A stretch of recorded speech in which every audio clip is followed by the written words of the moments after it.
Hi everyone, it's me Ayesha. Welcome back to my YouTube channel. आज हम जिस medicine के बारे में बात करेंगे वो है एट्रिकोसिब।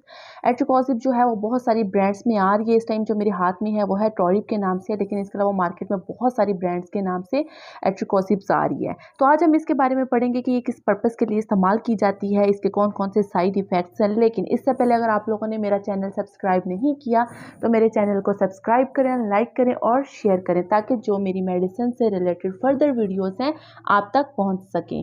तो और एट्रिकोसिब जो है इसका क्या है, किस पर्पज़ के लिए इसको इस्तेमाल किया जाता है। फर्स्ट है ऑस्टियोआर्थराइटिस।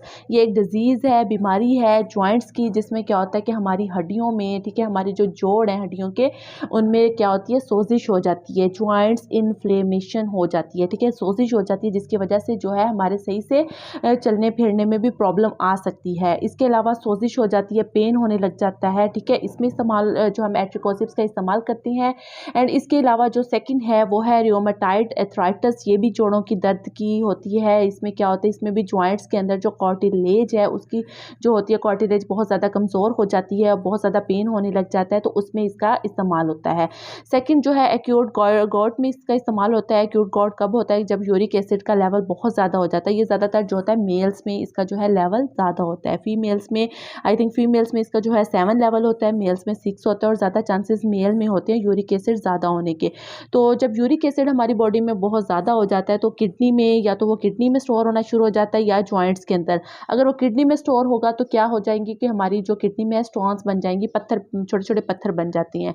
अगर जॉइंट्स में है तो जॉइंट्स में इन्फ्लेमेशन कॉज कर देती है, सोजिश कॉज कर देती हैं। इसके अलावा जो है एट्रिकोसिब्स का जो इस्तेमाल है मसल रिलैक्सेशन के लिए इस्तेमाल करती हैं। हमारी जो मसल्स, जो पट्टे वगैरह खिंचाव होता है, दर्द होता है, उसको रिलैक्स कर देती है। ये बहुत अच्छी मेडिसिन है एट्रिकोसिब। मसल रिलैक्सेंट जो है बहुत अच्छा है, और ये ज़्यादातर बिलोंग एनसेड ग्रुप से कर रहा होता है, ठीक है। इसके अलावा है एनकाइलोसिंग स्पॉन्डिलाइटिस, जो है एक डिजीज़ है। इसमें क्या होता है, जो स्पाइनल कॉर्ड है, हमारी बैक बोन है, ठीक है, कमर की जो हड्डी है उसमें खिंचाव आ जाता है, जिसकी वजह से दर्द होने लगता है। तो ये एज अ मसल रिलैक्सेंट काम करती है, तो इसमें भी ये इस्तेमाल की जाती है, ठीक है। इसके अलावा अगर हम इसके साइड इफ़ेक्ट्स की बात करें तो साइड इफ़ेक्ट क्या है इसके, जो मेडिसिन का जो है ज़्यादा अगर इसका यूज़ हो जाए तो हेडेक, सर दर्द हो जाएगा, बेहोशी सी फील होगी, नाउजिया, वॉमिटिंग, मतली आना, दिल ख़राब होना, डायरिया, ठीक है, पेट ख़राब हो जाता है, स्टमक आपका डिस्टर्ब हो जाता है, ठीक है। इसके अलावा डिप्रेशन, पेप्टिक अल्सरेशन, बुखार, फीवर हो जाता है, ड्राउजीनेस, जीआई ब्लीडिंग, मतलब आपके स्टूल्स के साथ भी ब्लीडिंग आना शुरू हो जाएगी।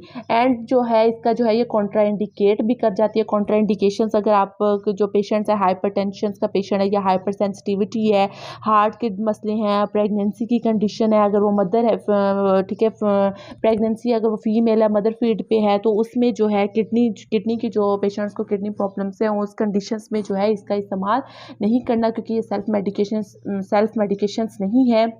डॉक्टर या फार्मासिस्ट से मशवरा करके इसका इस्तेमाल कर सकते हैं। और अगर हम डोज की बात की जाए तो 1 टैबलेट पर डे होती है, अगर आपको ऑस्टियोआर्थराइटिस है, जॉइंट्स वगैरह का मसला है। लेकिन अगर आपको, ठीक है, एक्यूट गाउट है तो उसमें आप 2 टैबलेट्स पर डे में ले सकते हैं। Thank you so much for watching.